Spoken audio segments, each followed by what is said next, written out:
ये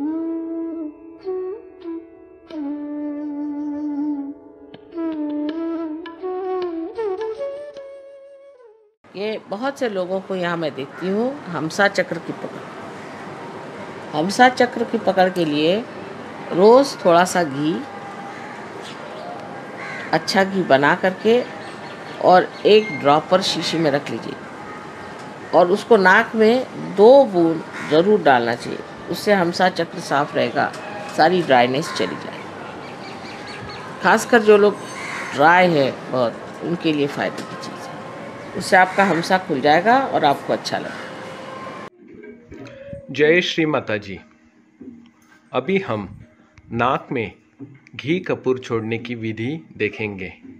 इसके लिए आपका जो बिस्तर है उस पे उसकी जो आखिरी वाला हिस्सा है वहाँ पे आप जाइए और धीरे धीरे आपकी नेक, आपकी गर्दन नीचे छोड़ दीजिए और इस पोजीशन में आपके पास जो कुछ है, घी की बोतल हो या ड्रॉपर में भरा हुआ घी कपूर हो, वो धीरे धीरे आपके नाक में ऊपर की हिस्से में छोड़िए। यहाँ पे 2 बूंद और यहाँ पे 2 बूंद। ऐसा छोड़ने के बाद धीरे धीरे घी को नाक की ओर खींचिए और ये करते वक्त आप नाक को बंद चालू कर सकते हैं। घी कपूर छोड़ते वक्त आप ऐसे नाक को ऊपर उठाओगे तो आपको सही दिशा मिलेगी हंसा की ओर जाने के लिए। और थोड़ा सा घी लेके आप इस हंसा को भी ऐसे मसाज करके ये घी को हंसा की ओर खींच सकते हैं। ये हो गई पहली विधि। लेकिन इस विधि में जिनको स्पॉन्डिलाइटिस है नेक का, या फिर ब्लड प्रेशर है, या जिनको चक्कर आते, इस पोजीशन में ये ना करें। तो इनके लिए और एक दूसरी पोजीशन है, उसके लिए आप ये दूसरी पोजीशन देख सकते हैं।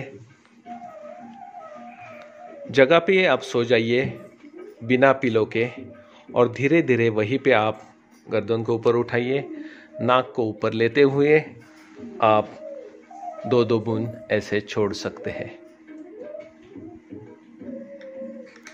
इस अवस्था में 2 से 5 मिनट रुक जाइए और फिर धीरे धीरे नॉर्मल आराम कर सकते हैं आप। और एक अच्छी पोजीशन है, जैसे ही आप लेटते हैं तो 2 पिलो लीजिए और जैसे उस पर लेटेंगे तो आपको आपके गर्दन को सपोर्ट भी मिलेगा और नाक में घी कपूर छोड़ने का एंगल भी अच्छी तरीके से मिलेगा। और ये कंफर्टेबल पोजीशन है। इसे में आप दोनों हाथ सर के नीचे भी रख सकते हैं और ऐसे पोजीशन में थोड़ा सा पीछे करके वापस इस नाक में आप 2-2 बूंद छोड़ सकते हैं। तो ये हो गया घी कपूर छोड़ने का विधि, उसके पोजीशंस। ये घी कपूर के बारे में श्री माता जी ने शाम के वक्त सोने से पहले 2-2 बूंद आप छोड़ सकते हैं। घी को थोड़ा पिघलना होगा, थोड़ा गुनगुना होना चाहिए बॉडी टेम्परेचर के हिसाब से।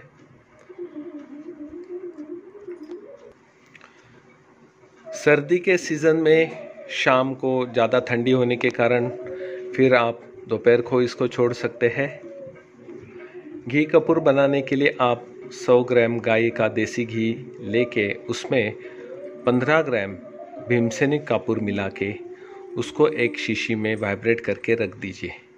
कांच की शीशी हो तो बहुत अच्छा रहेगा। घी कपूर को डेली छोड़ने की ज़रूरत नहीं है, अल्टरनेट डे आप उसको छोड़िए।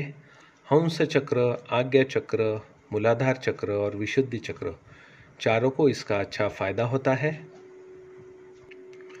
अभी के इस अमृतवाणी में हमने सुना है कि अंदर की जो हंसा चक्र के अंदर जो सेल्स है, जो पेशियां हैं, वो ड्राई हो जाती है और उसके कारण साधकों को परेशानी होती है। तो उसकी ड्राइनेस निकालने के लिए जैसे हम शरीर को या हमारी त्वचा को क्रीम लगाते हैं और वैसे ही हंसा चक्र को हमको घी कपूर छोड़ना ज़रूरी है, ऐसा बताया है। याददाश्त रखने के लिए, विचार को कम रखने के लिए, सुबह मेडिटेशन को जल्दी उठने के लिए और संतुलन मेंटेन करने के लिए ये घी कपूर सारे सहयोगियों को परम पूज्य श्री माता जी ने ये ट्रीटमेंट करने के लिए बोला है। कपूर कृष्ण जी को भी, कृष्ण भगवान को भी प्यारा है, ऐसा एक रेफरेंस मिला है श्री माता जी के अमृतवाणी में। और साथ साथ शिव जी जो है उनको भी आरती के समय कपूर आरती की जाती है, जिसमें कर्पूर गौरवम करुणावतरम कहा है। कपूर ठंडा होने के कारण और हमारा जो एकादश रुद्र भी हंसा के ऊपर ही है, जहाँ शिव है, तो बॉडी भी ठंडी रहती है।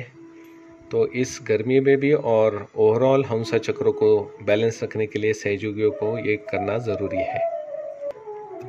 जैसे कि आपको पता है कि हर एक पौधे के जो रूट्स होते हैं वो ज़मीन में होते हैं और पौधा ऊपर रहता है, लेकिन मानव शरीर में ये पौधा उल्टा बोला है भगवद गीता में।